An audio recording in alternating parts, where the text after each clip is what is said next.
I drove 40 miles with someone breathing right behind my seat, and I didn't even know it until I reached back and felt it move.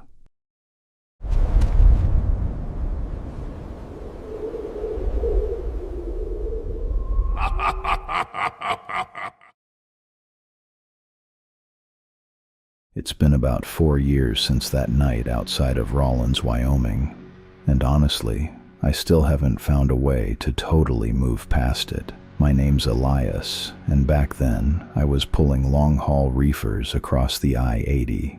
You know, that endless flat stretch of absolutely nothing where the wind never actually stops. Most people think trucking is all about the driving, but it's really a head game. When you're staring at that same black asphalt for 12 hours straight, your brain starts searching for things to focus on. I quit the road a few months after this happened. I took a local delivery job. It pays way less, but I don't care. As long as I'm home and locked in my house before the sun even starts to drop, I'm good. It started with a routine stop around 1 a.m. I was hitting that wall where the fatigue starts to get dangerous. I was seeing highway ghosts, those dark shadows that seem to jump in front of your headlights when you've been awake too long. I knew if I didn't get some caffeine in me, I wasn't going to make the next 100 miles. I pulled into a beat-up gravel rest area, specifically to wake myself up. The air was straight up freezing, that high desert cold that feels like it's biting right through your hoodie. I ran toward the only source of light in the lot, a flickering, half-broken vending machine, and fumbled with some crumpled bills to get a coffee. I was so groggy and focused on just getting that caffeine hit to clear my head that I didn't even think to lock the front passenger door. There wasn't a single other car in the lot, no headlights for miles.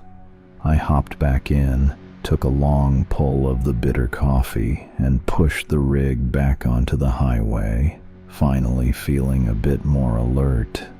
About 40 miles later, I noticed the side windows were starting to fog up. That was the first thing that didn't make sense. I had the defroster on, and the air in Wyoming is bone dry. There shouldn't have been enough moisture in the cab to condense like that. The air started feeling heavy and damp, like the heater was just recycling wet, used-up air instead of pulling in fresh oxygen. Then I caught this smell. It wasn't diesel, and it wasn't the coffee.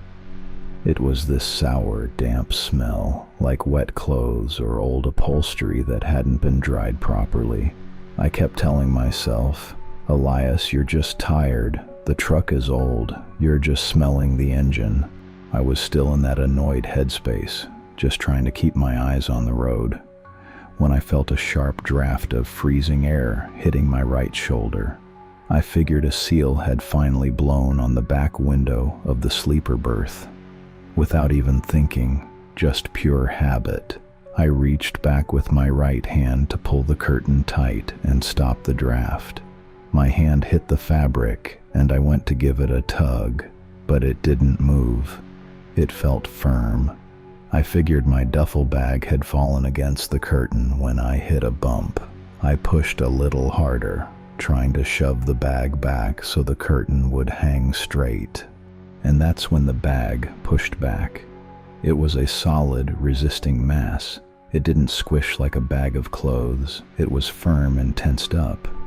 And then I felt it through the polyester of the curtain, a slow, rhythmic movement against my palm, a deep, heavy expansion of air, breathing. I pulled my arm back like I'd been electrocuted, my heart thudding so hard I could feel it in my teeth. Now the prickle on the back of my neck was screaming. I was 100% sure someone was staring at the back of my head from that dark gap in the curtains. I looked at the dome light switch on the dash. I knew the road was empty. I could have flipped that light for a second or two just to see what was behind me. Sure, the reflection on the windshield would have blinded me for a moment, but with no traffic, it wouldn't have been a big deal. But I couldn't bring myself to touch that switch. I was paralyzed by the thought that if I turned on the light, I might see a pair of eyes staring back at me from the reflection in the glass, peeking through that tiny crack in the curtains. I didn't want to see a face. I was just terrified of catching that one glimmer of light off someone's pupils in the mirror. The fear of seeing something at the back was the only thing on my mind. I stayed in the dark because I was too terrified to have my suspicions confirmed. I turned off the radio because the music felt like it was hiding something. And that's when, over the hum of the tires, I heard it. A soft, wet sniffle. Just one, like someone was trying to hold back a cough in the cold. I stared straight ahead, watching the road disappear under my hood, my mind spinning. I was a sitting duck. Then, the silence was finally broken by a tiny, metallic click. It was so close I could feel the vibration of it in the back of my seat. It sounded exactly like a folding knife locking into place.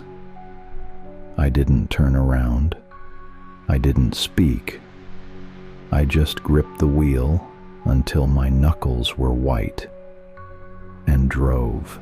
When I finally hit the off-ramp for a truck stop 10 miles later, I was rolling slow, maybe 20 miles per hour. That's when I heard the front passenger door handle click and the lock shift.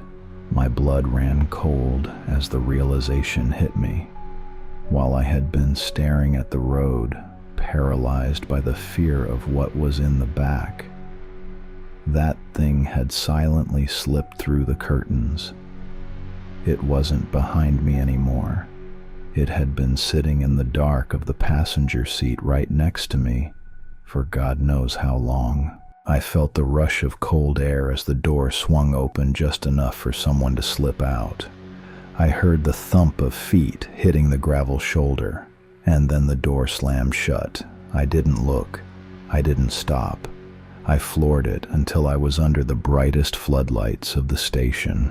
I finally turned on the dome light and spun around. The sleeper berth was empty. My gear was exactly where I'd left it. The curtains were shut. They had just fallen back into place when the person slipped through them. But there, on the mattress, was a small damp patch the size of a hand that smelled like wet earth and stale cigarettes.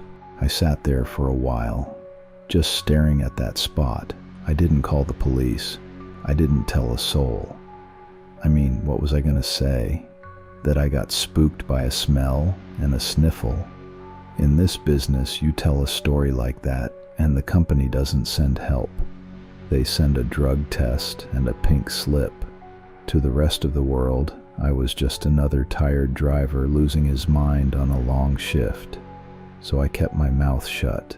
I think about that stop for coffee every single day. I replay the moment I walked away from the cab, leaving that passenger door unlocked because I was too tired to think straight.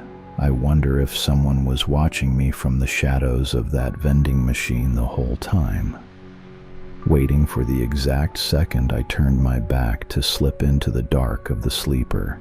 And honestly, the what-ifs are what stay with me.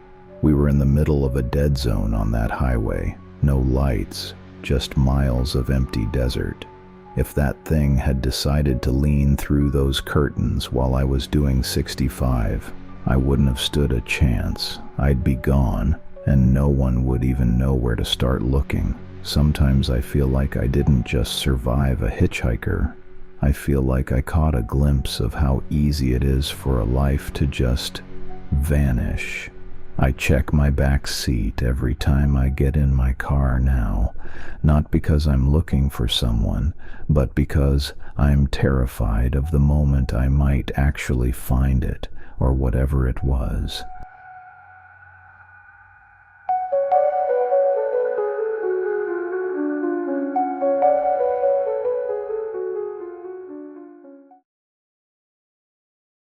thought my side mirror was broken until I realized something was holding it in place. While I was doing 65 through the desert, late at night. It was about 3 years ago, middle of July, and I was hauling a load of electronics through the New Mexico desert on the I-10. If you've never driven that stretch at night, it's a different kind of dark. There are no city lights, no trees, just a black ribbon of road, and the heat that stays trapped in the asphalt long after the sun goes down. I was pushing through the 2 a.m. slump, that window where your eyes start to feel like they're full of sand, and the hum of the engine starts sounding like a lullaby. I pulled into a small, unlit turnout about 50 miles east of Lordsburg. I didn't want a full break. I just needed to shock my system to stay awake. I hopped out into the thick, dry heat to wipe down my side mirrors. The desert dust out there is like flour. It coats everything, and with the glare from the occasional oncoming high beam, it was starting to make my visibility a mess. I grabbed a rag, gave the driver's side mirror a quick buff, and checked the mounting. It felt a little loose, vibrating more than usual, but I figured I'd tighten the bolt once I hit a real truck stop. I hopped back in, took a deep breath of the air conditioning, and pulled back onto the highway. About 20 minutes into the drive, I noticed the driver's side mirror was out of alignment again. I used the power toggle on the door to tilt it back, but I could hear the motor straining, that high-pitched, grinding whir that tells you the gears are stripped. The glass clicked, then slowly, almost smoothly, it tilted all the way back toward the cab until all I could see was the reflection of my own door. I frowned, toggling the switch again. This time, the motor just hummed. The glass didn't budge. It was being held in place. That was when the prickle on the back of my neck started. I could feel a presence right outside my window, barely 3 inches from my face. I looked at the dome light switch on the dash, my finger hovering over it. I was desperate to end the suspense, but the logic of the road held me back. I knew that the second I hit that switch, the side window would turn into a black mirror. I'd lose the road, my night vision would be shot, and I'd be effectively blind while doing 65. Even worse, the light would just illuminate whoever was out there, peeking through the glass. I'd be staring at a reflection of my own cab with a second face standing right next to me in the glass. I stayed in the dark because I was too terrified of what the light would reveal and what it would hide. I tried to focus on the road, but then I noticed a small, circular patch of fog appearing on the bottom corner of the driver's side window. The New Mexico air was 90 degrees and bone dry.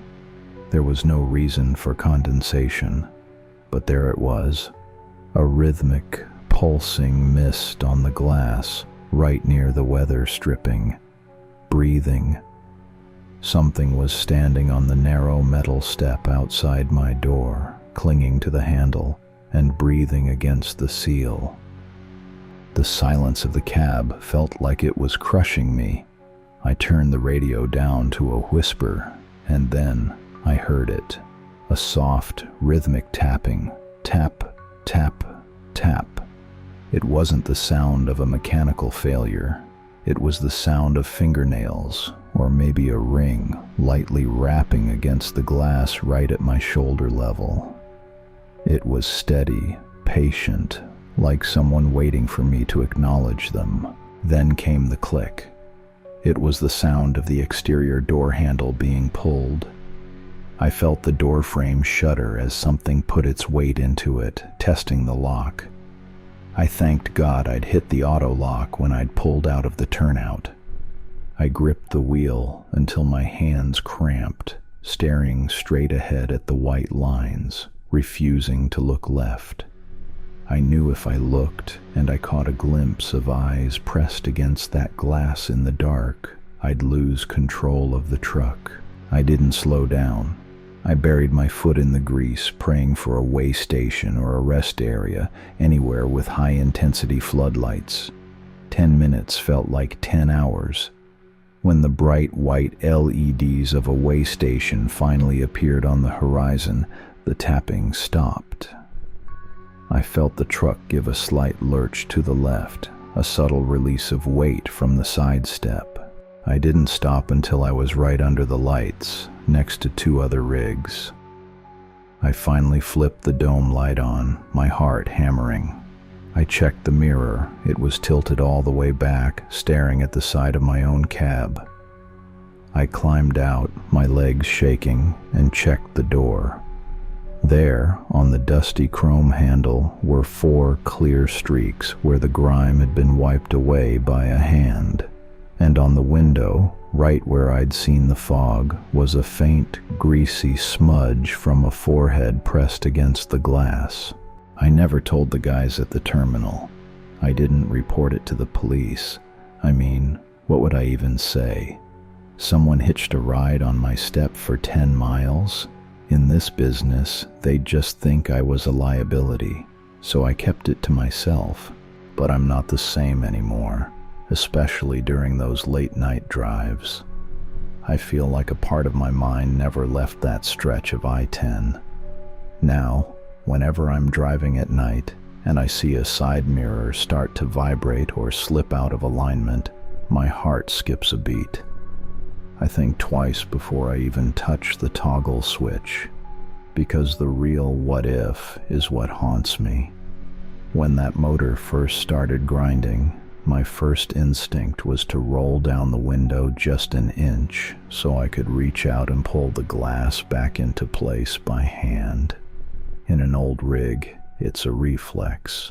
But if I had done that, if I had just cracked that glass a couple of inches to get a better grip, that tapping wouldn't have been on the window. It would have been on my throat. I don't clean my mirrors at night anymore, especially during late-night drives on empty roads. I'd rather drive blind than see what's waiting for me to look.